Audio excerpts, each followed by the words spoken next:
Yeah, good morning everyone. Yeah. So nice to meet you all. My name is Morgan, Twain Ajis Morgan. I hope you can hear me, Sha. Okay, so my name is Morgan, Twain Ajis Morgan. And welcome to like this class 2 of Emergence. So obviously, in the spirit of transparency, obviously this wasn't the plan. Like we're meant to have portraiture this week, right? So, but we just had to like switch it up because of internal issues with the facilitator for portrait work because it's not available today. So I had to do this. So my own plan was obviously the original plan was that by September we're supposed to have this class. What's scheduled for August, please? Everyone's to do this. Yeah. What? This is So anyway, so I just started working on these slides and preparing the class on Wednesday. But it doesn't matter. You'll still get like the very best, like because I'm not a new being like having situations like this where I have to teach. So it's kind of like where my head is always at. So I would just like to get like a general introduction of everybody. Your name, the kind of artwork you do, then what you hope to gain from this class. Because I know that, I remember when we were going through some of the forms, a number of people were like, they want to be better at storytelling and adding like emotional intent in their work. So I just need your name as just a reminder, and then what you hope to like get specifically to your own artwork because of the things you do. So can we start from here? Yeah. Good morning. My name is Amalala. I'm a figurative artist, so I mostly work with oil, acrylic, and I also do batik on canvas. My work mostly explores my relationship to home, returning home, and spirituality, and I guess feminine energy is not the word, but like embracing womanhood, matriarchy, etc. What I want to learn from this class is storytelling is a big part of my work, and I feel like learning about composition and just learning outside my own comfort zone is something I really want to help refine my work as well. So. Yeah, please. Hi, my name is Favor Veshama.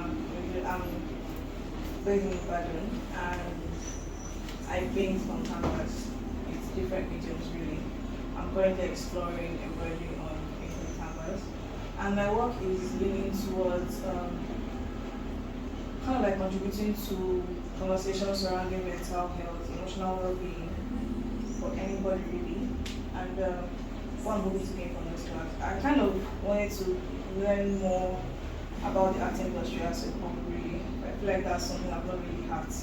I don't think anybody has had this yet, but yeah. Thank you. Yeah, I was actually going to my name is Rotimi. I work with acrylic, pastels. Subject matter really just depends on whatever kind of moves me. So I kind of paint somewhat spontaneously. Anything that moves me, whether it's a portrait or plants, I just feel like I want to like express that in my painting. So for me, it's very reactive. So I think for me, it's all about trying to be more intentional in my work, trying to, story tell. Because I think when I paint and then I create the story afterwards, right? So just trying to be more intentional with whatever I'm doing and conveying what I actually want to convey. It's kind of, why I'm here. Thanks. Hi guys, my name is Olajide. You can call me Eddie. Everybody call me Eddie, like Los Angeles Eddie.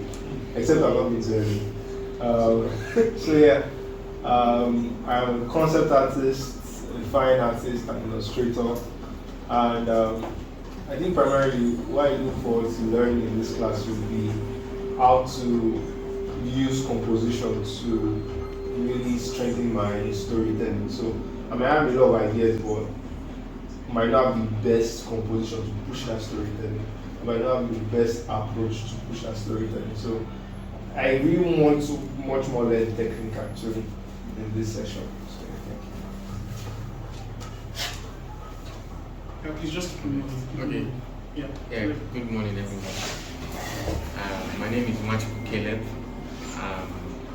A sculptor, multidisciplinary artist, working with recycled materials, majoring mixed media, and my works are based on me exploring my own nostalgic experiences, basically.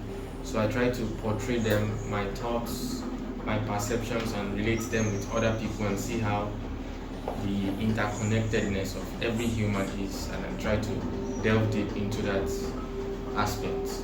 So I hope to gain more exposure and refine, like everyone has been saying, storytelling and understanding of the art market, the art space, concept creating, and how best to portray my ideas in a way that are acceptable in the art market through the professional classes that we have.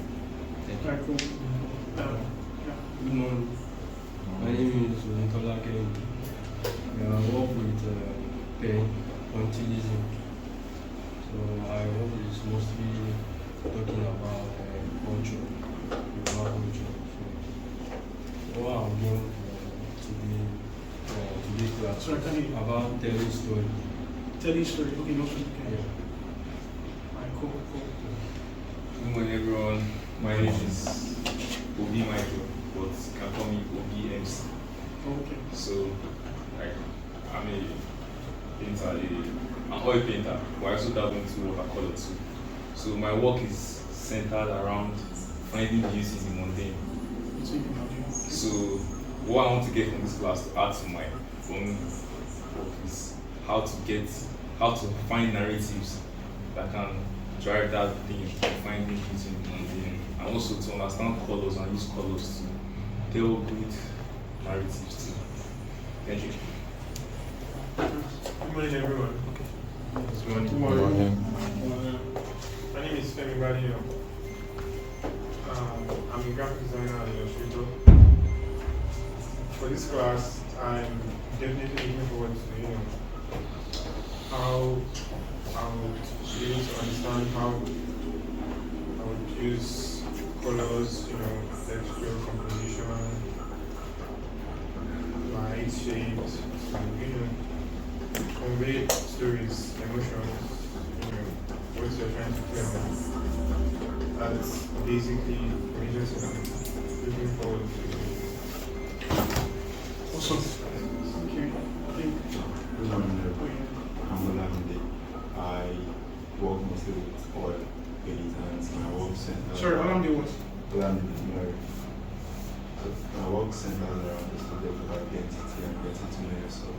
And one thing I would love to learn from I'm this sorry. class. Olamide what? Olamide Mary of Halloween. Okay. What name did you give us when you registered? Halloween.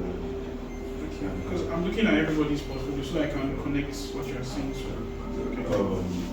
What I'm hoping to learn here is I want to get to add more dynamism to my composition and tell better stories to my kids. Also, nice. Yeah, now. Okay. Because you know what make I talk. Hey guys, my name is Olada Jordan, and sometimes I lead, sometimes I'm more of the manager, but I want to go into curation, so one of the major reasons I'm here is to see how artists think and see also where the inspiration comes from. Because I think kind of like love conceptualizing exhibitions.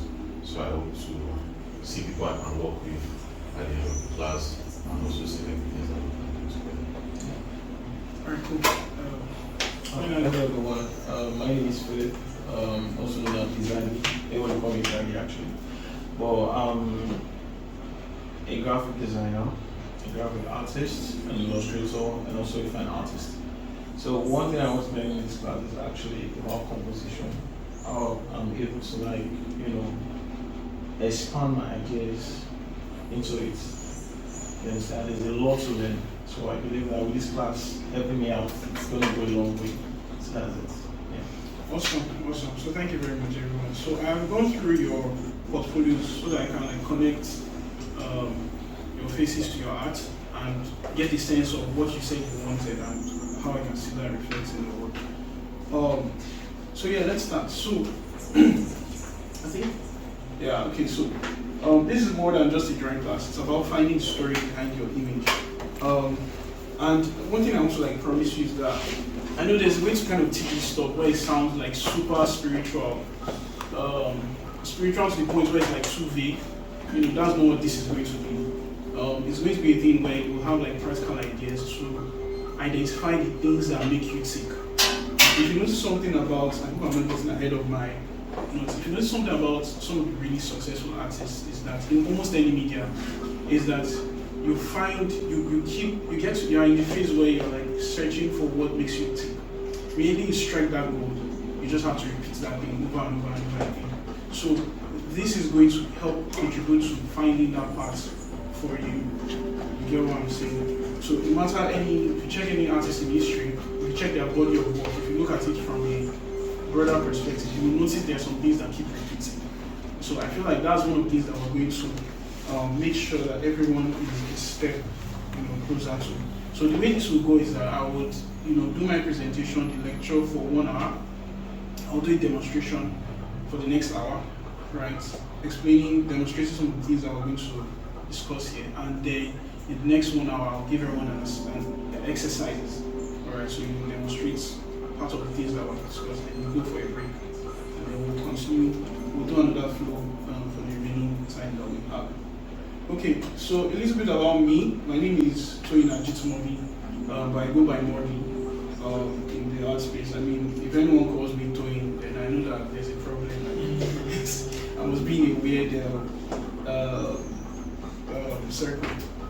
So I'm a concept artist and illustrator, and the media I work in most times is comic books, graphic novels, and sometimes games art. So what this means basically is that I create art that is primarily involved in just telling a story.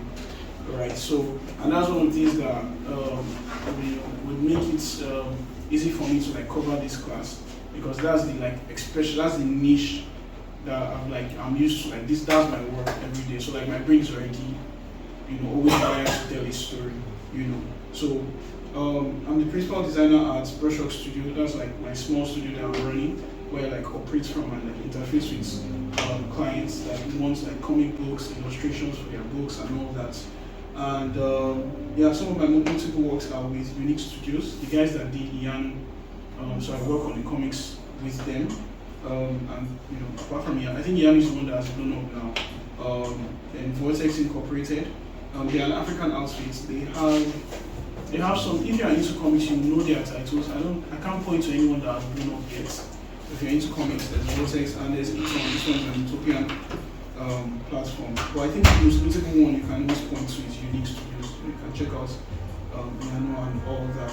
So, concept artist, illustrator that works primarily in comics, graphic novels, and games. I'm sure you've already known that art is like very, very wide. So, I don't know if any of you is even aware of the fields I mentioned now, prior to now, but believe me, there are people that actually exist in those spaces and actually work in those spaces every day. So why do I, teach this? One of the things I believe primarily is that artists should be storytellers, not just image makers. Some of the things that you would have noticed, especially with the advent of AI, is that once the AI can make the image now, you begin to ask yourself, what is the value for us as artists, right? And that's one of the things that shows you that really, primarily, the art we make is not about the image itself. It's about the story that we want to tell. Sadly, in our institutes, Nigerian institutes of learning, they won't emphasize this because they are sort of thinking like they are translating the way you teach an engineer. So the way you teach an engineer is that you have to teach him formulas so that it can be useful to work in a car manufacturing company. So in that kind of case, you are teaching someone that is going to work. you are big on efficiency, proficiency, technique, right? Now, our art institutes, while I feel like technique is important, there should also be a balance of making sure that they are helping to foster our voice and not just the technique. Because if we just, super maximize on technique, we will just get to a point where you are very good, but your work is not saying anything.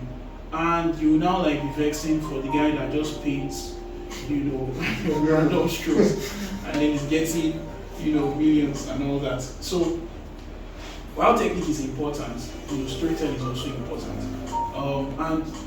Just a bit of a background of myself. I've been through a phase where I was very, very heavy on technique. I was the geek of all the anatomy books. I read them. Every night I was sketching from them. I think there was a point where I could talk about different muscles in the body and all that. Because my growing up, my development in the early stages, you had to learn how to draw superheroes a lot. So drawing superheroes means that you need to know how to make the anatomy look good. So I had to geek down on that level. But after a few years of doing that, let's say 7-ish, 8-ish years of focusing on technique, it got to a point where I was good, but my work wasn't gathering attention from someone that is not an artist. So I had that phase where I would just do artworks, and I'm sure you guys can relate, maybe when you're in uni and all that you just do artwork, post it somewhere, and the only people that are celebrating your works are fellow artists. Cool composition, nice colors, guy, this your sketching, your forms, this one.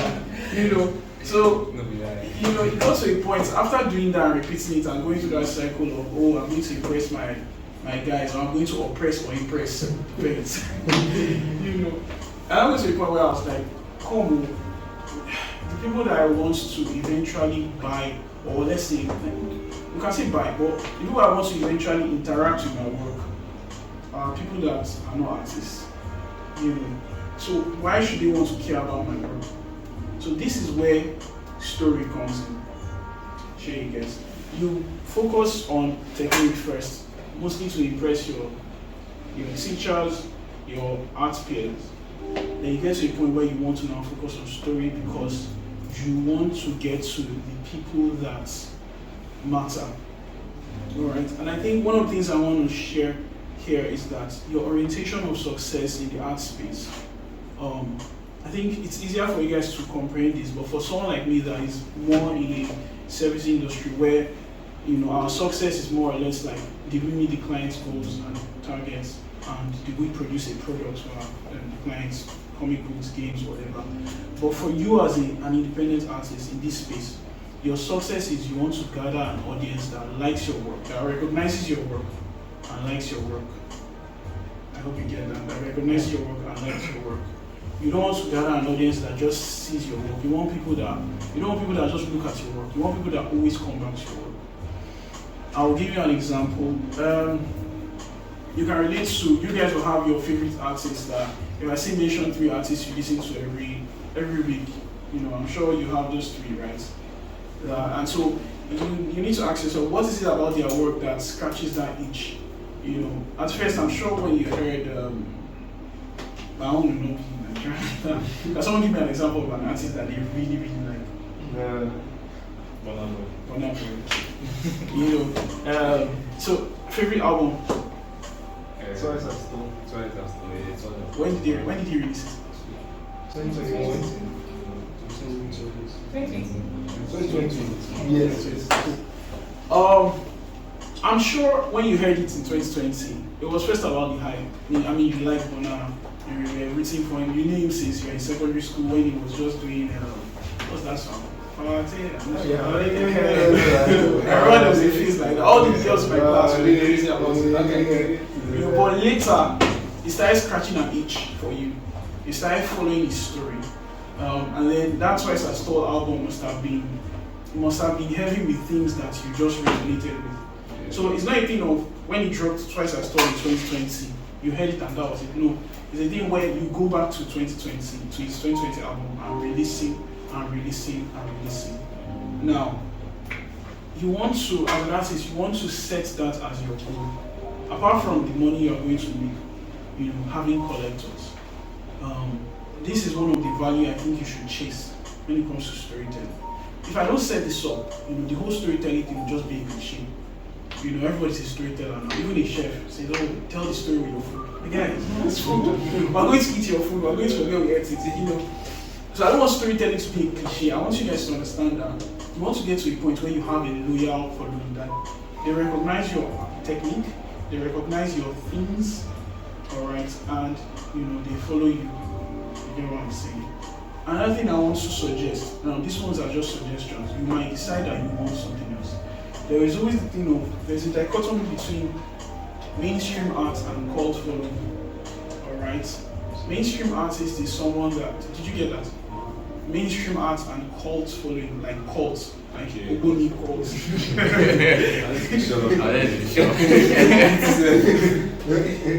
So you want to decide which one you want to go for. So of course I also avoid saying this is right, this is wrong. I want you to choose by yourself. But the most important thing is I want you to know what you are doing. The mainstream following will be something like you do something and the whole world knows about it. I'm trying to remember a trend. I won't put me in trouble. That trend there recently, but I won't put me in trouble. Do you remember Gundam Style that time? It was everywhere. It was mainstream. There are some people like that they were everywhere at some point, and then in 6 months, as against someone like a singer like Asha, she has a cult following. Do you get what I'm saying? We don't hear about her every time. I don't remember the last time she released music, but anytime she says she's doing a tour, Lagos, Paris, London, people will appear. Now, there's a lucky few that get they have a mix of both, cult and mainstream. I think Davido falls in that direction. He's mainstream and he also has like cult following. But I feel like as an artist, you probably want to start with a humble ambition of I just want a cult following. I want people to recognize my stuff and say that this is Moby. The day I see Moby doing abstract arts, and we'll check his account. Someone hacked his account. We know that he's into fantasy, superheroes, creatures, things that don't really exist, but he's bringing it's imaginative, basically. So you want to recognize that for yourself and be stubborn about sticking with that. You get what I'm saying? Be stubborn about sticking with that. Because one thing I think I'm learning, with art and in life is that whatever you do, you're going to get followers. Whatever you do, people will follow you. So you also just decide, okay, if people will still follow me, let me just stick with the thing I know I want to see. You get what I'm saying? The things I know I want to see. So that's one reason why I think this is very important, and I think you should, see it as such. Because I know that we're going to talk about intangible things. So I just want to just keep refocusing on, okay, this is why it's important. This is why it's important. So what is illustration? Let me make sure I'm timing myself. Illustration basically is the art of communicating ideas visually. Now, illustration as a noun is this, but it doesn't mean that the point is to make you illustrators. Calling someone an illustrator is a very specific niche of work. That has its limited applications in things like, I think it's somewhere here. Yeah, it has applications in editorial, in concept. So I think I should kind of explain all this. So editorial would be magazines, right? Who knows this magazine? The New Yorker. Okay, most times in America, London, some of those magazines, most times they hire illustrators, do something for our editorial. I don't think we have much of that in Nigeria. Most of our magazines are very, very photography based, right? There's this one, Archive Engine. They make illustrations for their The Republic. The Republic. Okay. So, being an illustrator is a niche job that has its application. So concept art will be, so the way I describe concept art is that if someone wants to make a movie or a game, let me start with movie because it's very easy. Now, if someone wants to make a movie, most of the movies I used to see in Hollywood are drama, right? So most times, all they need to do is have a script, have settings, have money, buy the costumes, the fashion, and all that. We're going to shoot some scenes in a hotel and suite. We're going to shoot some scenes in Takwabe, shoot some scenes and all that. So because it's drama, there's no need for a concept artist most times in Hollywood. But look at a movie like has anyone watched Superman? Okay, so Superman, Star Wars, movies like that. Now it takes a lot of money to build and design some of those effects that you see. So something like a spaceship, alright, or something like all those giant monsters that will be fighting in the city and all those fictional stuff. It needs a lot of money to build those things in real life. So they need someone that will plan it out on paper so that they can decide what they will do before they now design it in real life. Do you get? So the person planning it out on paper or computer is doing the concept. Do you get? So that's what the job is about. Okay. Book illustrations, obviously, I chose Harry Potter because I think it's a very popular book. So most times for children, teenagers, illustration.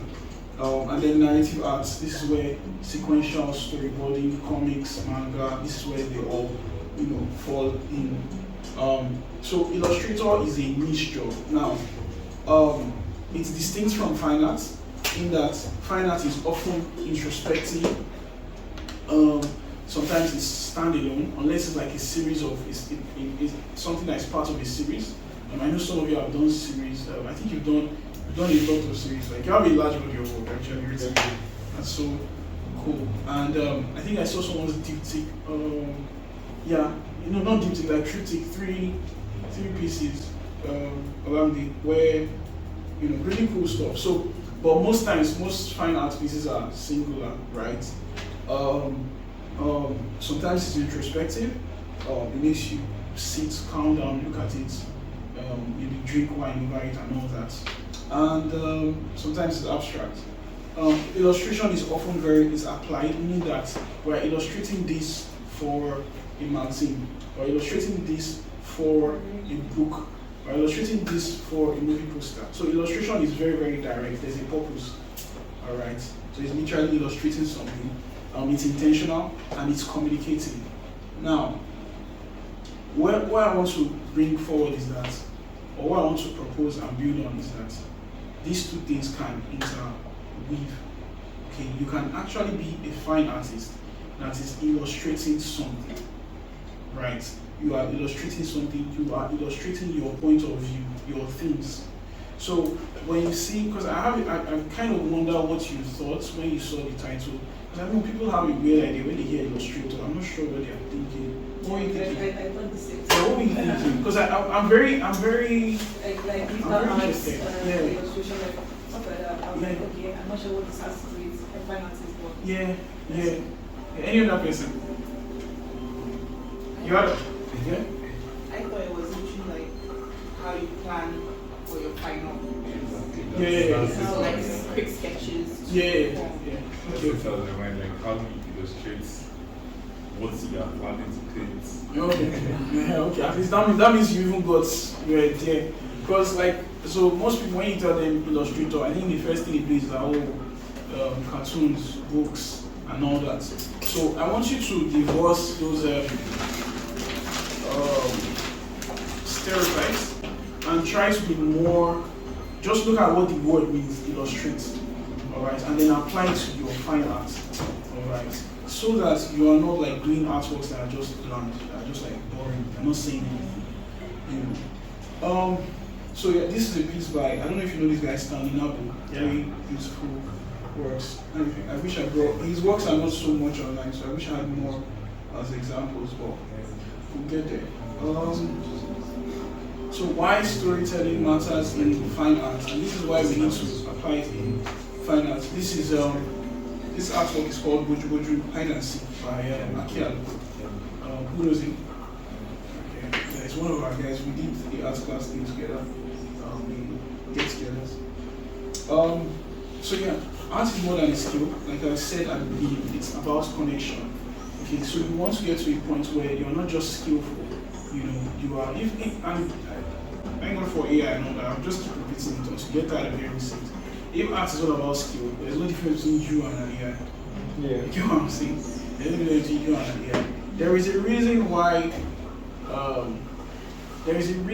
and this is another way I was illustrating the point. Thank God I'm amongst fellow artists and there's no AI pro here. Is there any AI pro here? Let's send them out. This guy, I suspect he's going to yeah. I dabble into things like what? I was saying, like AI is arts. I was doing as a tableau. Okay. So, my illustration usually is this, and I'll still use Burna Boy as an example. You will feel a certain type of way if you heard, came out in the news tomorrow that Burna Boy didn't really write twice as tall, all the songs in twice as tall. He actually used AI for 5 of them. Why? Why do you feel a certain type of way? Because it's not original. What? Because the originality is no longer there. So you're not feeling that originality. Okay. Why else? It's not real. I don't trust Like, it. it's not. A machine doesn't feel. So you're like they fabricated. And also, anybody could have done it. Because it's Yeah. It doesn't tell you anything About Burna Boy. So it's like the connection you felt you had with the artist is now a lie. It's like he cheated on you. Yes. You know, it's like this relationship between him for the past 5 years. So he was cheating on you. So that's the point I made. What do you say? That's last. So when people tell me about, oh, are you afraid that AI will kill you? I feel like for my own field, illustration, where the art is not about us, it's about product. Yes, AI can definitely is threatening. In fact, as I'm talking to you, it's threatening that field. But for the field of artists, where it's about connecting with individuals, your collectors, your audience, AI can't touch it because it's about your issue. So every time someone tries to scare you with that stuff, you can use, and I don't know why, I feel like it's a problem with our society that they see, when I make that point with music, they can see it, but they can't see it when I make that point with visual art, because it kind of, and of course, I think maybe the people that I talk to, they just don't value visual art like that. But everybody gets the point when you say or digital.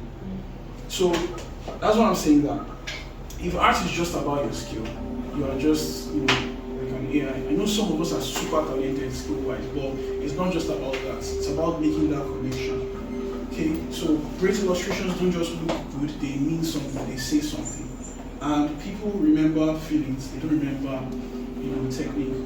This is why everybody prefers, in their downtime, they prefer music that makes them feel a certain type of way, as against, the brilliant engineer that is in charge of making the car that they just used that afternoon to get back home. It's more about our feelings, you get what I'm saying? When you want to chill, you are watching something, you get what I'm saying? So art is what gives, it has no survival value, right? This is not my course. It's someone that put it, it's someone that said, I think it's CS or something. Art has no survival value, meaning that there's nothing that we're using to do that makes us survive, but it gives survival value. Meaning that the reason why we do our real work, 9 to 5, whatever, is so that we can have that valuable time to enjoy art. You get what I'm saying? So pay attention to that. Next slide. So a dramatic pose can suggest tension. So I want you to, most of us here have finished our university, right? Yes. Right, cool. So in university there was so much emphasis on technique. So I want you to, while of course in terms of technique there's still a lot of work to do for the rest of your life, I want you to feel free to go all in on that storytelling class. You get what I'm saying? Feel very, very free to go all in. When I say a dramatic pose can suggest tension, I didn't pick a picture that has just a slight dramatic pose. I went for something that's like extreme. Guys, Yeah. you get what I'm saying? So another thing beautiful. Everything is beautiful. Another thing I've learned about art that is memorable is that it's very extreme. Alright, try to avoid being in the middle. Very what? Try to avoid being in the middle. Extreme. Extreme. You get what I'm saying? Try to avoid being in the middle. If you are doing a pose that has someone falling from a dream, she had a nightmare and there's some agony on her body language. push that stuff to the max. You get what I'm saying? If you are showing pictures on rape, for example, push it to the max. If you're showing pictures on maybe spirituality, maybe religious things, right? Push it to the max. Because you want something that people will still remember.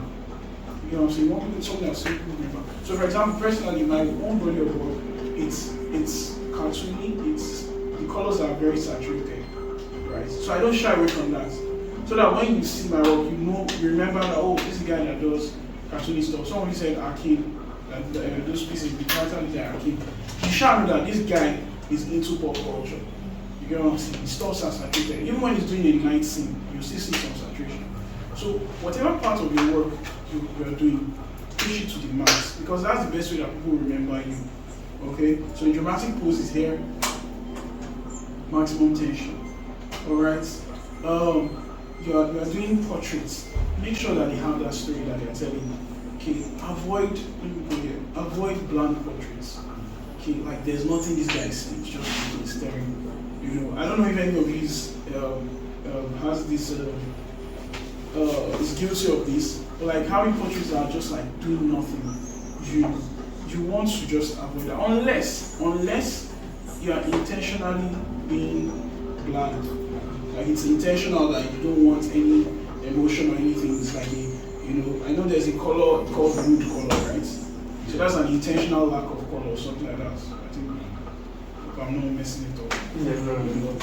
So you want to be intentional about everything you are doing. Okay, whatever expression, if the emotion you are doing in the piece is happy, right? You want to be super, make sure that every part of your most of you do figurative work. Make sure that every part of your subject is showing that happiness in your face. So smile, expression, and body language. The color palette is happy, is light. You don't dilly-dally, especially now at the beginning. You get what I'm saying? It gets to a point maybe where you have mastered your stuff, and then you are like confident enough to say, okay, I want a touch of happiness, but I want the flower. I want her face to be happy, but I want the flower to be sad. After you have established yourself, you can now start doing weird experiments and pushing yourself. But you want your story to be clean and clear cut at the beginning. You get. So if you're doing portraits also, make sure they are telling story. Alright? Quick tip for portraiture. I don't know how many of you know this. Avoid if you're telling a story with portraiture, don't let the person look at the camera. Yeah. This is why unaware pictures are interesting to all of us. Because it's like something is going on. Okay, so if you look at this, she's looking away from us. We are just observing her. And this one is looking down. Oh, I keep saying this one. The one on the right is looking, she's almost like in a dream state of like she's kind of dizzy. But look at these guys, look how boring they are. They are looking, the first one is looking behind us. The second one is looking at us, and both of them are not even fine sense. So avoid bland storytelling, avoid boring. Okay. What is next? Yeah, artistic voice. So all this is to say we are getting to the point where I want what you guys to have should be your artistic voice. And that's what sometimes it's good that one of the reasons why education was cool was that they gave us language to interpret the world. Alright, so sometimes it's good to hold on to language to try and interpret what you are saying. So this is what I'm saying. When I asked what you wanted in this class, right, in different variations, what you were just saying is that you want to find your artistic voice. Right, so now just hold on to that, and now I want my artistic voice to say something. Alright. First of all, I want to even know what it is. Then I want to be intentional about making sure that every piece I do from today here on out reflects that voice. You get what I'm saying? What is my voice? Am I saying it clearly? So from now on, those are the things you are now going to be asking yourself going forward. What is my voice? Am I saying it clearly? Okay. Your artistic voice is where your story lives. Do we have any questions so far? That's Rahima. She said she's taking me. Any questions so far? Please, am I going too fast? No. And am I boring, please? Because like, I feel like the whole lecture format is one type of way. Okay, not here yet. Sorry. Yeah, question. I feel like it's easier to express storytelling or illustration. It's very easy with 2D art. But how about 3D art? I feel like they are kind of restricted, especially when it's just like a single figure. There are a lot of restrictions. You cannot work with the background to further portray your point. So do you have, or is it in the other slides, or No. is there something you can tell me? Yeah. So obviously, because of my own experience, my experience in that is limited. But I would say that there are principles that I feel like can work in 3D. For example, when you're using, and it's just a thing of like knowing what the human mind associates with different things. So for example, if you're using curves, you can tell that you're using that to actually express positive things, right? Soft things, right? In whatever your sculpture is doing. And if you're using hard edges, you're trying to communicate something that is probably dangerous, hard, tough. You get what I'm saying? So specifically, I would probably need to research, but finding out the specific tools that is used in 3D, in terms of shapes and form, is what you now be working with. Does that make sense? Yes. Yeah. But I'm just saying, obviously. Yeah, I get the part of not looking at, not allowing your portraits to just look bland and yes. So I just wanted you to portray more. Yeah. But if it's 3D, of course, I've told you now, my experience is limited, but there will be ways to translate those ideas into 3D, for sure. Can I contribute on that? 3D You want to ask me? No, I want to contribute on I that. think you do 3D sculpting. Yeah, I do 3D bots in a limited and still limited. But about the storytelling, it all depends on what you want in the first place. You understand? It comes with the ideas of, okay, what do I want to do? It doesn't matter the brush or the style or the tools. Sometimes it comes about what's your idea. You understand that you want to establish under 3D. Then you go into it. Sometimes it's kind of complex because it's a new world entirely when it comes to art. You understand? So when you're doing 3D works, it comes with the ideas of what type of feeling do I want to put on this character? Maybe in our own subject, like in terms of digital, like for instance, I believe you do normal, sculpting and all that stuff. So I still do sculpting, but based on 3D in digital aspect. So most times I work with the ideas of what type of stuff am I able to like blend into it. You understand? Maybe it comes about expression, maybe it comes about storytelling. I feel like what kind of stuff will I put, like to be able to like understand the segment, the fundamentals first of all. You understand? So in terms of your own story, like what can you put to like bring it out? I feel like you need to know the fundamentals, like know what you want to put in the first place. You understand? In terms of my own perspective when it comes to digital, I tend to like, okay, I want to create a character in 3D. What type of character? You understand? Or is the character a normal character that, do basic things, or it's something that actually gives a proper direct story? So it all depends on your fundamentals sometimes. It doesn't matter if you're using the tool or a blunt or a different type of tool set. You just need to like get the fundamentals of what your story background is all about. You understand? So yeah. Alright. So I think what Maurice said still applies. You guys are trying. Yeah. When he said something, he said, "Do not stay in the middle. Push for the max. Like be extreme." Yeah. So for someone like me now, more than just being an artist, I'm also like someone that appreciates art a lot. So I enjoy seeing art from all mediums. So sculpture, painting, textile. I kind of like know everyone. I stalk everyone. So now, when you see someone like big as Dotun people now, you start on Dotun now, yeah. First, you look at his work. You see how extreme everything. Everything is extreme. Yes. All his works are extreme. And then you look at medium as well. So I feel like, part of like illustrating in 3D is even your medium is part of your illustration. So it's the idea of using scrap, showing that something beauty can come from waste. Yeah. How is doing that? The medium shows it. So even if you're sculpting a cup with scrap, it's still telling a story because that cup is made of scrap. Now it's nonsense, but it makes sense now because of the visuals. I feel like there's a larger room for expression and illustration, even in 3D because of like 2D now. All you have is like let's say digital, you have pixels. That's your tool. You have pixels. But with 3D sculpting, you have wood, you have paper, you have clay, you have rubber, you have metal, you have silicone fiber, you have. So I feel like instead of just saying, "No, I want to sculpt with clay." Why am I sculpting with clay? That's the narrative. Why am I sculpting with clay? Why am I sculpting? That's the point. So I feel like what is saying. I feel like it's translatable into any media. Really. Awesome. We have bosses here.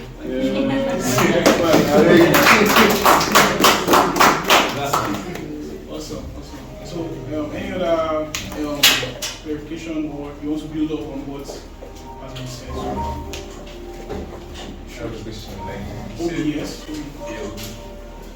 Said something about like painting portraits like that are facing you direct. But is it not possible to paint portraits that are facing you direct, but then use your colors and your other matters to drive the narrative? Could it still work that way? Very possible. I think we have a lot of examples of that. But you can tell that there's still something, right? Some of them they are slightly tilted like this.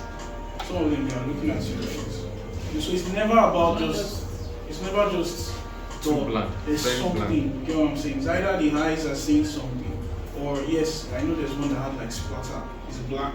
The portrait is black, but there's like splatter of pink downstairs. So there has to be something, in the portraiture aspect. For some of them, the appeal is that the technique they're using. There's one really beautiful. Oh my gosh, where's Jordan now? I forget his name. The guy that he's like his tick marks. Simon something. Yes. Yes. So maybe you enter the gallery like this to your right. So the appeal there is also, I feel like most of those portraits are super expressive. There's a lot of expression there. But then also the technique is using. The technique is using. And you can see something like that. He struck gold and he's just repeating that. So really that's where your struggle is. There's a friend of mine.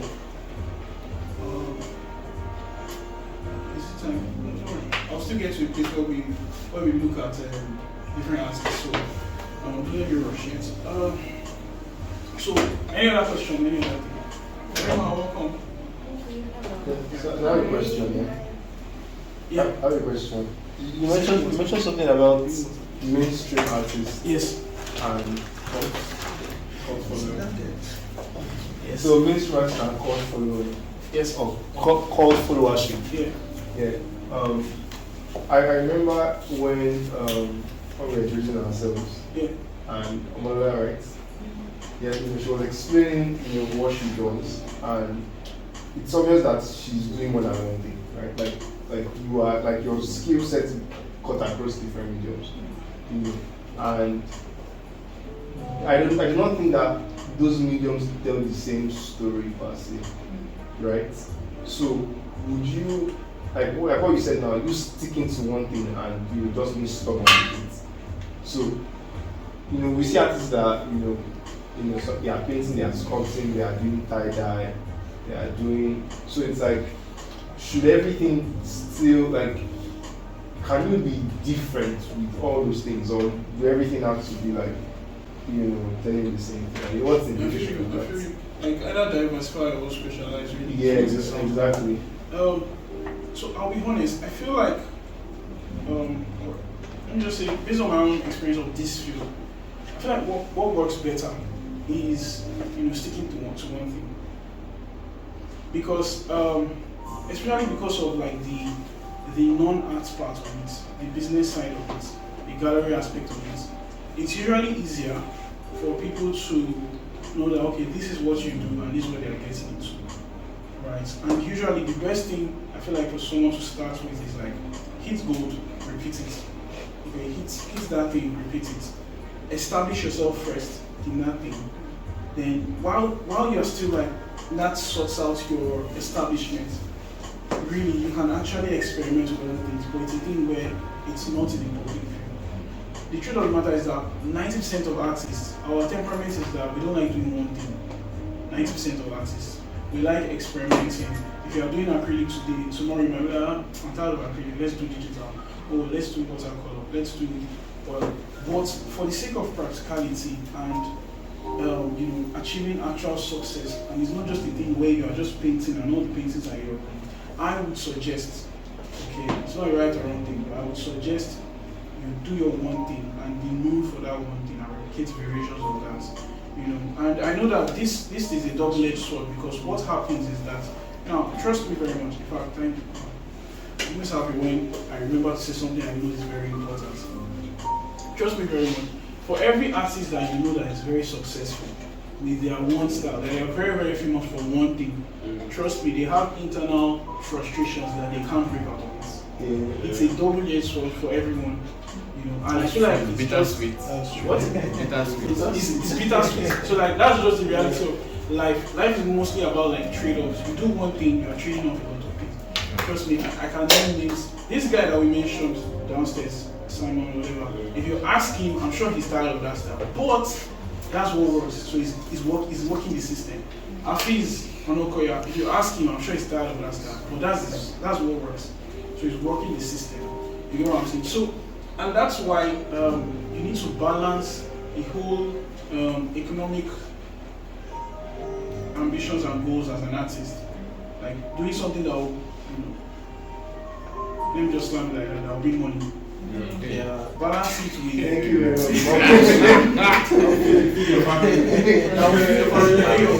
Okay, you get what I'm saying? I wish this guy was here, Jagger. Jagger. We all be telling us that no, they need money. I think he has a specific style too. Yeah. Now, Jaggers, from what I know about him, I'm sure he's not tired of it. Why? Because he knows that this is just business. I'm just doing it to make money. You know what I'm saying? But so what I'm saying is that you want to balance the thing that you're doing to make money, which is this specific thing you do and then repeat. And then the thing that you do like just to play, to experiment. So it's always a balance. There's never really a perfect whatever. It's always a balance of once you do that stuff and you get a gallery that just asks you for that specific thing. In the background, you now have to like experiment and all that. I know. Do you mind if I share what I know about like your? You were trying to do something new and they were like, no. Just be the nice guy. You're the Renaissance guy. So it's just going to be a frustration. And that's one of the things I kind of like tell everyone. Whatever insecurity you have now, or insecurity, frustrations, trust me, the guys you are looking up to, they have the exact same thing. It's just that it's times 10. You know what I'm saying? So those insecurities don't go away. Those frustrations don't go away. You just keep doing them. You know what I'm saying? Did that answer the question? Yeah. Funny enough, I wanted to say something concerning that too. So I wanted to ask a question concerning that, but you've already answered it. Okay. Because it's just that the idea of putting profession, like doing your stuff, but still adding other things towards it too. Sometimes, when the economy hits you in a very hard spot, you feel some type of way. No, I'm actually, he knows now, it's true story something, you get. I'm actually, a digital artist, but I just do art. Like, I don't really have a perfect direction, a proper direction back then. So now when I started doing 3D, I learned 3D in a very short period of time because of Sakpa.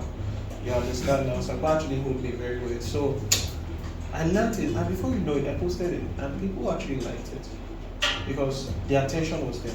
And I got the job sharp. I just dropped my first job on 3D. I just got it under 2 months of learning. And I told he's actually here, they can testify on that. And I was so happy. But I don't like, I just want to experiment. And through that experimentation, I try to post out there. People actually love it. And I got my first job. So I was like, is it because I'm doing the wrong thing before, or, because I have the capability to learn more, you understand? I really do. I'm still doing animation too. Like, it's just like I have this broad, talent to like learn everything. But I don't know if it's a problem for major artists, like majority of artists out there. But for me, I just feel like it's easier for now to learn because I think no knowledge is lost in the first place. So I just feel like when you learn something and you have the capability to learn, is it actually a bad thing? That's what I have to like ask. Because honestly, when I got the job, I was like, wow. So I get a question. When you learn something, like if you have the capability to learn, yeah, is it actually bad in the industry? Like trying to like know everything. Like okay, I know this. Like is it really a bad thing? It's not that it's bad per se. Sure. Before you answer, I was missing you because I knew you would prepare your question. In fact, as I was praying, I was like, prepare me. So like, I like that. Yeah. I just want to add on to his question. Yeah. Do you think that the stakes are different for like fine arts artists and like digital artists having like a multiple, like a wide range of skills? yes. And so it's more advantageous for maybe a digital artist to have a wide range of skills. It's more advantageous because, like I said, I think there was someone that there's always this argument that digital artists are not artists, they are designers. How they say that? They're kind of like worker bees. So it's more advantageous for them to know me. But you see that fine art side, it's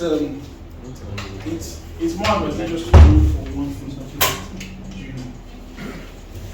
And gosh, I've lost my train of thought.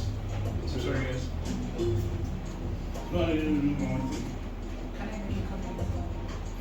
I'm confused because like many questions. Are fire. Sorry. No, just to answer, I think both of them. Yeah, you can see yourself. Yeah. So I think with the fine arts side, I thought it's more business versus expression. So the business is on the gallery side, it's more of like, if you do the one thing, they can firmly express your price point without any confusion. Yeah. Versus if you do other things, then it's like modeling pool. That's my understanding. Yeah. Versus the artists themselves, the art you want to express in the moment in how you think will best express what you have in you. So that's why I guess we have the different ways we want to do things.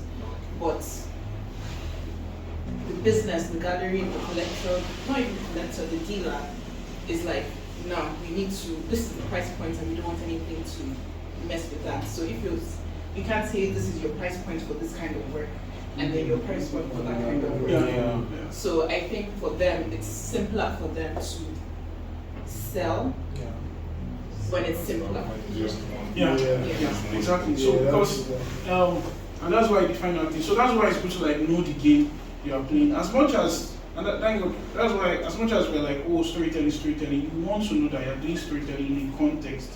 And like you as the artist, you are just one part of a whole machine, of a whole industry. It's sad, but like it's the truth. So that's why most times the gallery wants to see when they see your work, they want to see a theme and they want to see you repeat that variations of that theme and do something interesting with that one. So it's a double-edged sword in almost any industry. Music, in writing, creative writing, novels sometimes. That's why authors will write fantasy with one name, they'll write romance under a pseudonym. You get what I'm saying?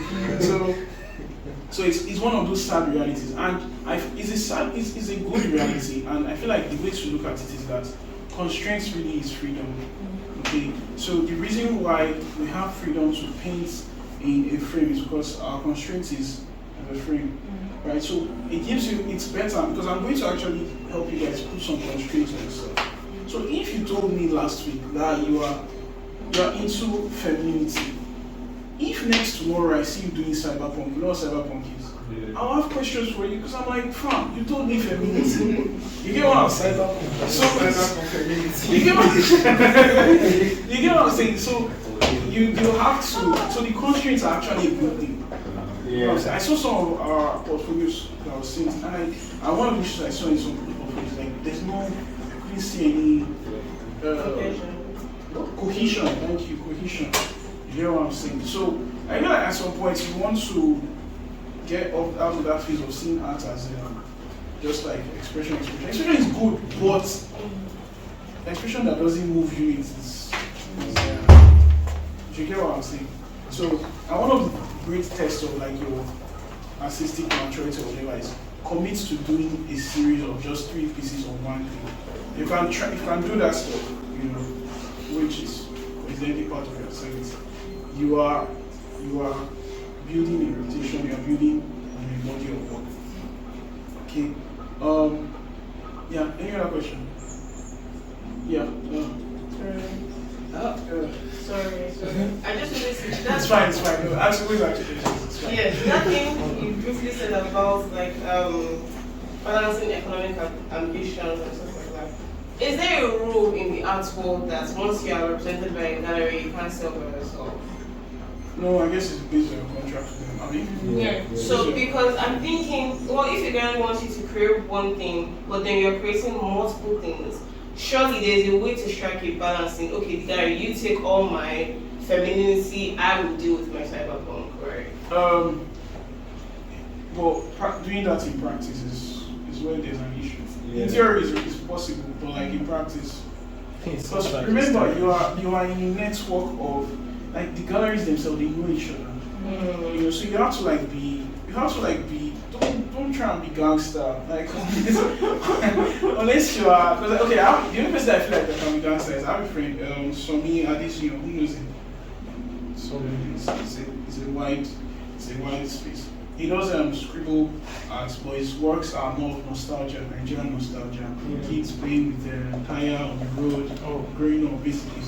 I feel like he has the right to be gangster. Why? Because his uncle is Tolu Aiki.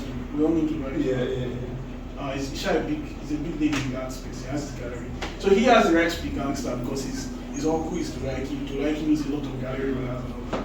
But he can't be gangster. So what I'm just trying to say is that, you try to just keep a level head in the whole space. At the end of the galleries have the power. They really do. Another sad reality. While I'm giving you a sad reality, let me give you another sad reality. Most artists, their works will really blow once they pass. Yeah. That's another sad reality. Some of the guys I really love, it's like when they were leaving, their works weren't that big a deal. So that after Jason Lineker. So that after that everybody is now idolizing their work. So these are some of the realities you kind of face the country. But at least knowing the game is always the most important thing, so that you know how to play it. Yeah. Any other question? I didn't think we'll get to it. I didn't know where all this came from. Okay, cool. Okay, so artistic voice. So, if you need water, please ask me. There's water here, please. So, artistic voice will come from what is water? 3 things you ask yourself. You ask yourself, what do you choose to paint? Okay, what's your subject matter? Am I choosing to paint about street life in Lagos? Am I choosing to paint about there's someone that does a lot of Arugungu festivals. See someone like that. Who knows him? Arugungu. I don't know his name. That's what I was asking. Well, you can see it's still another example of everyone did aspirations. Those ones. Arugungu festivals. So that's one subject matter. So what you choose to paint, the characters, the subject, what it's talking about, that's where your voice is. Okay? How you choose to paint it, the materials. For the 3D artists, I think this is very, very, because you have so many materials you can choose. Wood, rubber, iron, scrap.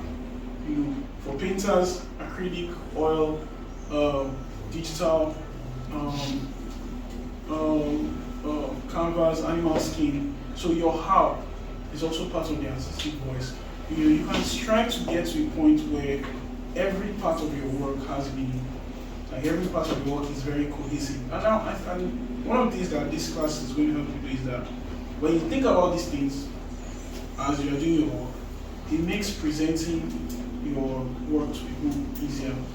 I think I don't know if the person is here, someone was like they wanted to have more confidence in describing their work.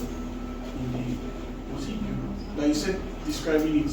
My whole body of work. Yeah. Getting it into more concise explanation. Someone was saying that he or she wants to have more articulated better. It was you, okay. So these are the things when you're thinking of every part of it, try.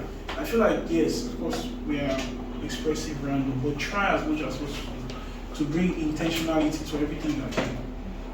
Like I said, as someone that works in illustration, like literally the job is about intentionality. So my brain, I don't know what it's like to be expressive. So my brain is already wired to be intentional. You get what I'm saying? So for some of you, it's going to be a stretch to actively do it. Now, I'm not saying that every single part of your work must mean something. Sometimes you just pick the paper because you just pick the paper. Sometimes you just did watercolor paper because you just. But once it comes to the artwork itself, and then sometimes it might be a thing where the point of the work is that it has no point. Yeah, so there's such a thing like that. But you must be intentional about it. And then why did you paint it? Now, the why is not, this is not big why, as in, why do you do art? That's such a big question. Nobody really has a full answer. Yeah? Yeah. Did you see something? Okay. Sometimes your why is that you like art. Sometimes your why is that it's your escape. Sometimes your why is that this is the only place you feel like you have control. Maybe your real life circumstances are not so ideal. So this is not the big why. I'm talking about the why as in why did you choose a straight line instead of a curved line? Why did you choose to make your paint heavy instead of light? Why did you choose to use palette knife instead of brush? So the why of every single stroke, every single step of the process, is part of your voice. So I put pictures of Fela to show that sometimes your why could be inspired by the music you listen to. Maybe you're an Afrobeat person. Second point, I put it there because sometimes your why could be that you like games and you want to bring some of that vibe to your work. Cabin was representing nostalgia. For someone like me, nostalgia is a big why in my own work because I grew up watching cartoons and comics, so I'm like, I want to relive that experience. So for me now, personally, some of the reasons why I really, really like the young projects is that it feels like Avatar but Nigerian. Yeah. And Avatar was like a big, if you ask me, the TV show that has the most influence on my life is Avatar. Avatar, there was Naruto and Bleach, but I feel like Avatar was like. So for me, a big factor in my work is nostalgia. Nostalgia, childlikeness, childhoodness, whatever. You get what I'm saying? So that's a big factor. And I put a picture of an Oba just to represent tradition. Sometimes it could be that it was just wants to honor tradition, the world supposed to be traditional. So all these things, factor them in. Okay?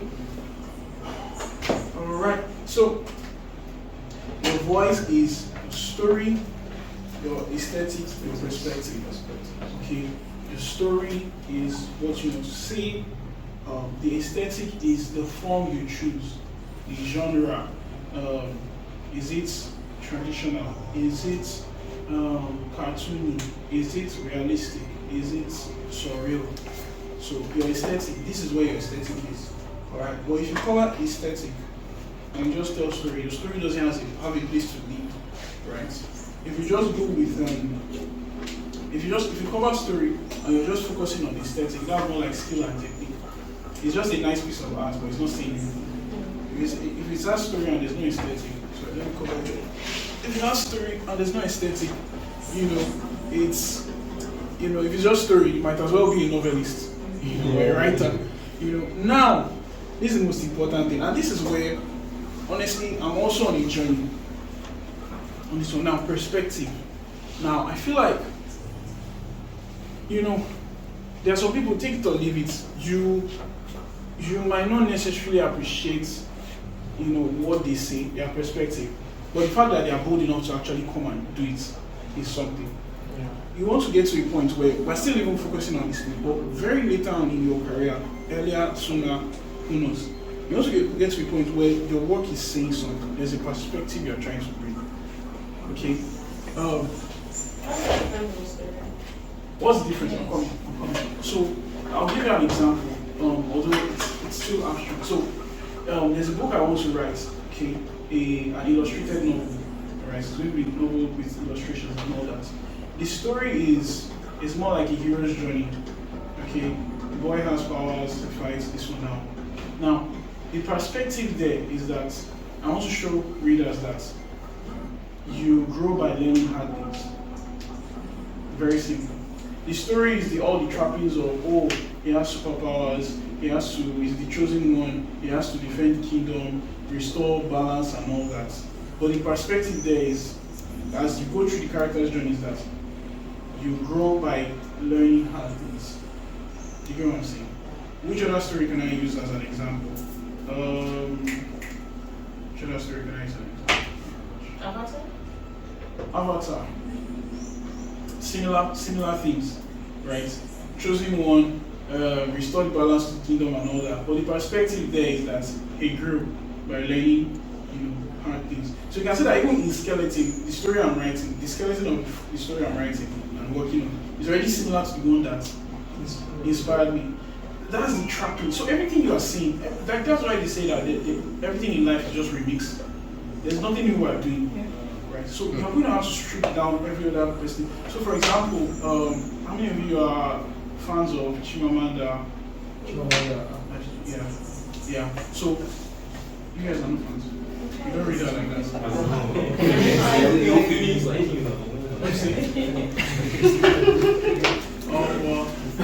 It's like you don't read that books or you don't. No, I read that books. I read a couple. Yeah. Okay. So you're not a fan, I see. No, I didn't say I'm not a fan though. Like, I appreciate our work. I read it a few years ago. Give me an example. You don't know what what's the name of our? Do you know Yagaze?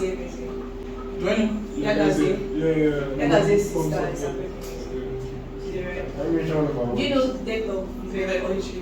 Oh, Death of what? Vivek Oji. No, I don't know. Oh my god. Good. Okay, what about you? Do you have any other? I am not a reader. Wow. Okay, cool. So, but I want you guys to see that it shows up in every media. So if you were to break down one of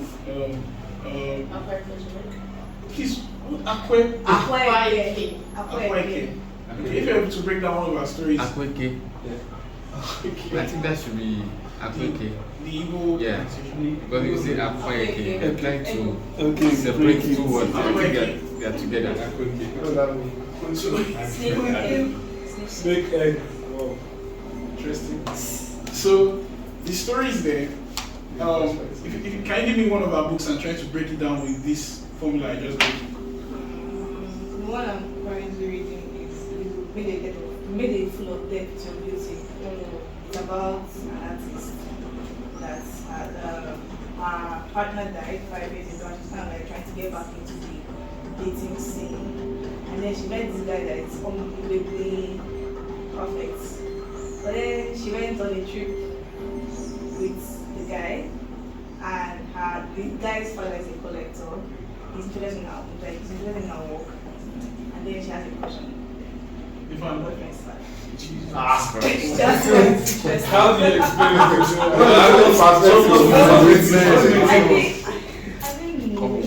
Based on your Facebook, you've read of her. If I felt on that, I don't go back into it. Oh, okay, no. I need someone that you guys are a fan of, that you've read 4 of their books. Because it's easier to know an artist's perspective. And this is another thing I need guys to learn. Is that it's easier to know, your perspective comes through the more your body of work is. Yeah. So, do you have someone that you've read at least 4 of their books? So is it true or no? Okay. I've read Half a Yellow Sun, Purple Cool. So let's try and break down Purple Hibiscus with this. You know, my thing is that Purple Hibiscus, while it is great, I think because it is a first novel, there's so much distinction from like her recent works. But I'll say something that like remains true in our work, I'll say, except from like her voice, is that she mainly focuses on female characters. like most of our stories, there's a female protagonist there. There's Camille, there was what this girl's name, Ifemelu in Americana. There's Ikora in Dream Counts, like all these things like Risha. So I think in like her world, she mainly has like a female perspective. That's what I would say. For story, it's a range because I think most of it is coming of age, but not in like the traditional way. Like Purple Hibiscus, if you're very popular, it's clearly like the whole teenager is coming into themselves story. But with a story like Americana, the character used to live in Nigeria, moved abroad. Then there was this whole thing about how she had to fit into like a new system. So I feel like there's that also, like a character is half of a yellow sun, the war happened, you are fitting into different pieces of yourself. And I would say that is like a thread that I've noticed that runs through our work. Is that a story? Yeah. No, the story was going to be it was supposed to be on a case by case basis. Then the perspective would come out of the body of work that's. Okay. But I think you get what you say. Like, if I want to contribute to what she's saying, because I've read some of her books as well. To make it as simple as possible, I would say, let me use Purple Hibiscus for instance. The story is, she has a very religious dad, very God-fearing, but also very violent. So, and she kind of like saw her mother go through that, while everybody pretended that the family was normal. That's the story. But the perspective now is that women are oftentimes victims of religion and cultural extremes. Now, when you go to Americana, even though she moves to change country, women are still a victim of culture and stereotypes. And our perspective in most of our stories is that women are victims of society. How many of you guys read? I read, show of hands. Please, just read in general. Yeah, general. Please, it's no. So what read? What exactly? Books. Just read books. Read books. What about Any kind. comics? Or Read Read novels. People want to read. For you.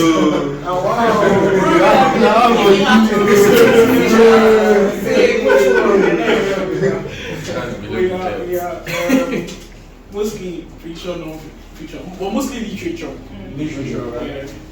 Like fiction, non-fiction. I'm not really talking about the comics and everything. Yeah. I do comics, don't look at me like that. So I actually want to recommend a very good book that will illustrate this thing about artistic voice. So it's called Art and Fear. I'm the kind of person that there's some books that I have the audio version of it. If you want me to, if you want me to, if you are into like listening to, you've heard of this book? You've heard of it? Have you read it? The guy has long hair. I don't know. Sorry about long hair. No, I mean the author. That's what I'm saying. I don't even know them by name, but I know two of them are photographers, but they make some very, very apt observations about like being an artist, finding your voice, and learning to make your art. Sir, can you zoom into this side, please? This is the official cover I know. This other cover is probably a reprint. Okay. Art and Fear. Art and Fear. While observations on, oh my gosh, where is the observations on the perils and rewards of art making. I can guess. I'm sure the PDF is on this PC. I have the audio version. Whichever one will do. I prefer the audio. Audio, Ari. Okay. So before the end of class, I'll just put both in. Okay, both. So, I'll drop. No, no.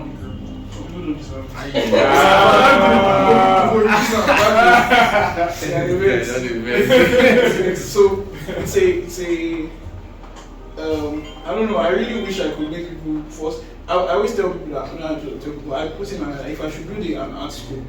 As you are resuming, I'll just give you a call because it's very good. It helps you refine, know about your voice, be aware of the insecurities, the frustrations that come to being an artist. and just settle in your mind that okay, these things are there, but regardless, I will do my work.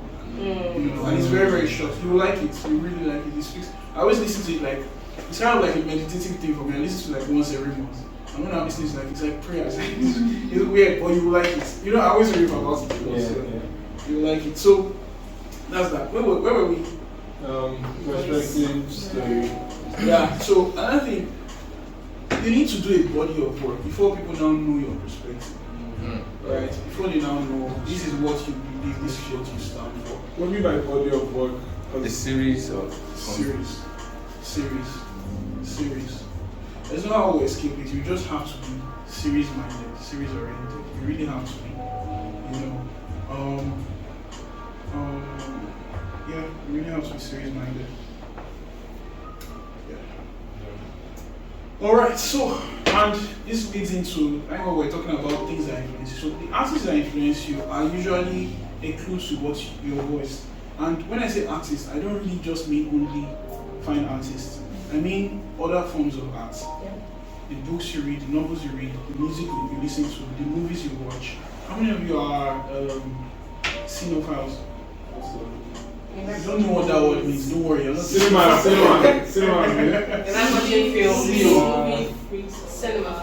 Yeah. I don't know what that is. If you don't know what that word is, you are not what. So what I mean is not that you just like it, that you are like you know the history of movies you read, you follow them, you know certain directors are your favorite, that kind of thing. So how many of you are like that? What's your favorite director? Director, I don't know about directors per se. Yeah, top 5 movies. The kind of movies I like to watch are mostly horror movies. So I'm a huge Stephen King. Stephen King, wow. I'm a huge Stephen King fan. Nice. Any other person? Just like Quentin Tarantino. I'm not a movie, but I know he has like a distinctive. Do you know Martin Scorsese? Maybe not Father. Has anyone watched Silence? But I watched Shutter Island. No watch Silence. It's not for the weak of heart. Okay, in fact, that's another thing. Like that's another. So like, as an artist, I'm broadening your perspective of what art is. You know, look at it. Even in the film world, you will know a director's. I can't believe I didn't put Martin in this. Martin Scorsese in this slides because I remember reading one article and it's true. His themes are recurrent, slightly spiritual. Some things about like life and death. What else? Struggle of humanity, the human condition. But it has to make like a body of work before you can even see it. So now, you need to reflect on the kind of art you like listening to because obviously it's mirroring something inside you that you prefer. You get what I'm saying? So pay attention to your favorite novels, your favorite movies, your favorite music, your favorite cartoons, comics, manga, what else? Your favorite, the media you enjoy. They show you the kind of art that you want to create. Alright, and then double down on the things you like. That's another thing that's super important. Like just sometimes you need to just get to a point where you just accept that. I'm a horror fan. That's me. It's weird, but that's me. Alright. That's weird. Horror fan. You? Yeah? You? No, not me. It's example. It's you. I'm so basic side now.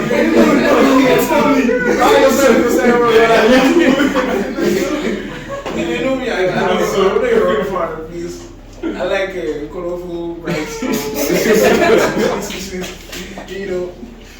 Sorry, I just add on what she is saying. I just think that doing that kind of deep dive into the kind of art that you like, really just like you see it everywhere because you listen to some. I think I was on this path like earlier this year, like or late last year, thinking about why do I like the things that I like in my life.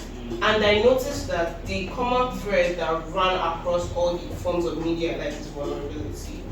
I read books and then I'm like, I like the character going through things, I'm sorry to say that, but like going through things because then you are seeing the struggle and you're seeing how they are coming out of it. Music that has like storytelling, that has like the artist really talking about their brain of or like things that like they're not just like random. I really enjoy that too. And movies, like I feel like it's so easy to find like a common thread in everything, and I think that's just critical to Awesome. Any other additions? I have a question. Yes, please. So what if you don't have like favorite song, like you don't have favorite stuff, just like a lot of stuff. Maybe Like, it's a We great. have people like that. We have people like that. I don't think that's Really, I feel like even in that, Like, probably there's still something like, that someone can always say like- something. Sometimes I run across It might be a So it genre. might just be that you like you appreciate the fact that humans are so creative and we can create many things. So in a sense, maybe what you appreciate is creativity. So there's always something. There's always something. There's always something. Just. I think another thing is I think it also starts with really accepting what do I like. Sometimes some people like everything because maybe they're shy of like saying that I like this specific genre. So it really means that okay, calm down and like really accept with what you like, no matter how niche it is, you know. Right. Any other additions? Okay. What do you say? Just please. Okay, so artists that influence you, give you a clue too. So let's bring it back to finance. Okay. So for me personally, the storytellers that really influenced me, this is J.C. Leyendecker. He was an American illustrator. That was the period when most magazine covers, they would actually commission a painter to paint it on canvas, and then they will now reproduce it. And that was like the point when cameras weren't everywhere yet, so illustrators were making mad money. You know, no, sorry, I don't even think they were making mad money. Let me just say they were mainstream. Yeah, they were mainstream. They weren't really making mad money yet. And this is one of the people that was after he passed away that people started idolizing his works. You know, so another thing I want to mention is that sometimes is it cold? Yeah. Where's Jordan? Where did Jordan disappear to? Me too, I'm cold. Can we please try and reach him? No, reducing is better. So another thing I want to mention is that sometimes, you know, the point you are in the history will affect your the how people see your work. So there are sometimes while technique is there, you know, there are sometimes there's really nothing wrong with your technique yet.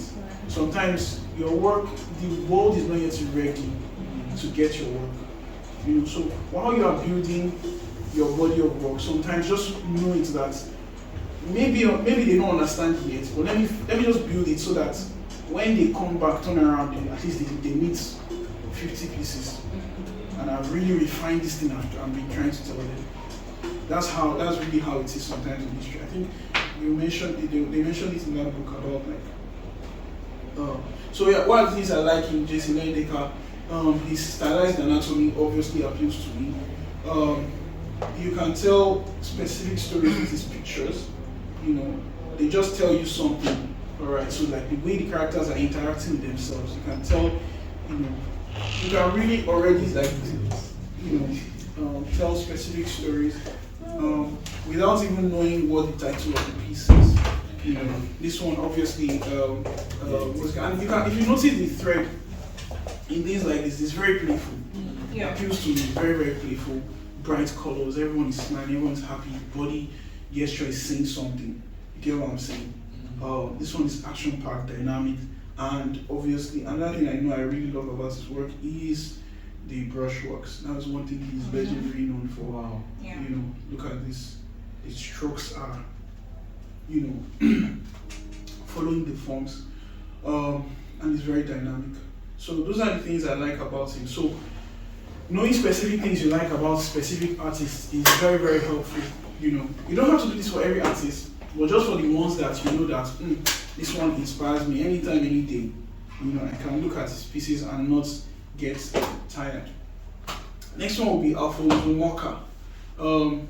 Pardon me, most of the guys I know are mostly like Oyibo artists. It's until I switched over to fine arts in my school. That's when I started trying to do some Nigerian, you know, painter. But for the most part, my own development, most times, everything was just very Western. So Alfonso Walker, he has this, there's something called Nuevo Riche.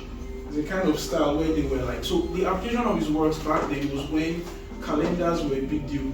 They would do like calendars, they would illustrate them. So most times that was where illustrators were involved in editorial, magazines, calendars.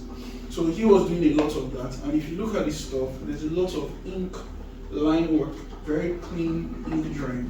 So now, because a lot of my work is in comics, and in comics you have to do like clean drawings, his ink work is very, very inspiring to me. Alright, so also the subject matter was very interesting to me. I like the way he makes the female form very, very simple, no detail, literally no detail. But the way he makes the shape of the arm is very, very, it's delicate, you know, it's very, very sweet. The faces are very minimal detail, so it's just relying on contour, on shape, really. So that is very, very inspiring to me, and also the flower motif, I can see that everywhere. In fact, I checked some of my very old works. I'll go through some of my old works if I have enough time, and I noticed I was copying that subconsciously. Is as I was putting this together, I was like, so these are the guys that I picked XYZ from. Yeah. You know, so you will definitely see that. So now bringing it more closer to more modern. Another inspiration of mine would be Matt Rose. These ones are like illustrators, modern day illustrators, but his works are, so he does a series of pieces where he was telling a story online with all his illustrations, but it was a thing where he won't put any words or anything. He would just drop this online, and then people were following this series of illustrations, and through that he told the whole story for like, I think 3 years. That Tellurian piece. Yeah. He was posting like once every week, and everything was telling a complete story. Literally didn't mention pink. You know, everyone was following the characters, you know, journey. Notice how the style is looking cartoony, looking like an animated. It's literally, this is something that I think that if Disney picks it up, they'll just animate it frame by frame. You get what I'm saying? So these are things that I've identified that that inspire myself. Cinematic framing, you know, every image is a myth. It's like a moment from a myth or a film, kind of like stills. What do you call it? Movie stills. That's what it looks like. Okay, so why purpose in art matters? I think I've covered this. Yeah. Anything to reiterate? Okay, so let me clarify a bit more. Purpose helps you make choices. Should I use red here? Again, it depends on what you want to see. So a class like this now, it's hard for us to do. I mean, if it was like figure drawing class, I mean, that one is very easy. I just tell you, your proportions are not right, your figures are stiff, this one, that one, very, very easy. But a class like this now, there's a lot of, it depends. What are you saying? What did you have in mind? You get what I'm saying? And me as a reader, did I see it? You know what I'm saying? Purpose in art keeps you growing on your personal journey. And one of the reasons why this is very important is because you will meet a lot of artists in your lifetime. You will see a lot of people that are better than you. But when you have a purpose and a body of work that you are trying to refine, the only person that you are working to improve is yourself. You know what I'm saying? So that's advice where they say, oh, you're only competing with yourself. It gets more practical meaning when you take things like this serious. You get what I'm saying? So you're not looking at how is my piece doing against Olamde's piece. You know, you're looking at how did yesterday's piece, last week's piece, or last month's piece, how does it look better? How does this one look better than it? How does this say what I was saying better? Am I repeating myself? I'm not about to repeat yourself. If I'm repeating myself, what am I doing different? So all those initial advice of only convince yourself, when you take things like this seriously, it gives you a practical way to actually apply that advice. And then purpose gives your audience something to hold on to emotionally. Okay, remember, you are trying to build your own cult following. So when they see something from you, they know that, oh, this is our person. And I want to just encourage you that thing that clicks for you when you read your favorite author, when you listen to your favorite musician, it's possible to actually get that thing in other people, right? That someone can look at your work and say that, oh, get me a good, I want to just look at Ubuntu, that's your name, right? Sorry, Ubuntola, sorry. I want to look at some Ubuntola today. Why? Because there's something he keeps saying that resonates with me. You get what I'm saying? So it's possible to get to that point where those things that you hear or that you feel when you listen to your favorite musician, someone else can feel that when they see your voice. So that's the gold standard you are going for. I know it sounds very, very abstract and all that, but when you have a goalpost now, I'm just trying to help you clarify your goalpost so that you know what you are going for. And funny enough, yeah, I think I should mention this. So there is the in my space, the concept art industry and all that, and comics and all that. There are two philosophies of like how to be successful. There's one of find out what the studio or you are trying to get a job from is doing and just do the exact same thing. Do you know what I'm saying? Now I know that the equivalent here will be find out what the gallery you are trying to get into is doing and do something similar to it. While that is nice, and Jordan, you can check me on this, please. You can correct me if I'm wrong on this. Okay. While that is right, also there is the part of having your individual voice that attracts these people to you. You know what I'm saying? So it could be a thing where, and this is what we're going to differentiate what themes are and how that there's something called visual themes, there's something called conceptual themes. Now, should I explain this first of all? It could be a thing where, now, the thing that you think that the gallery you are trying to get into, what they really want is that they want your visual thing to fit with theirs, but they don't necessarily want your conceptual thing to be something they already have. That's where your perspective comes in. Let me explain what themes are. Themes are like the, let's see what I have in my notes about it.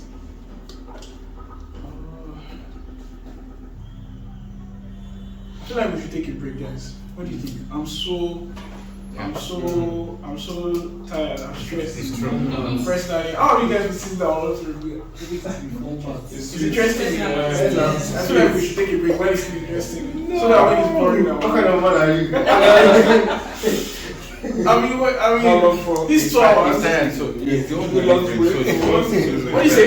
You are the one delivering. You want to take a break. So it's I need advisable. Better that way. Let me pause it, right? It's 12:40. Let me pause it. It's 12:40. Yeah, please pause it. It's 12:40.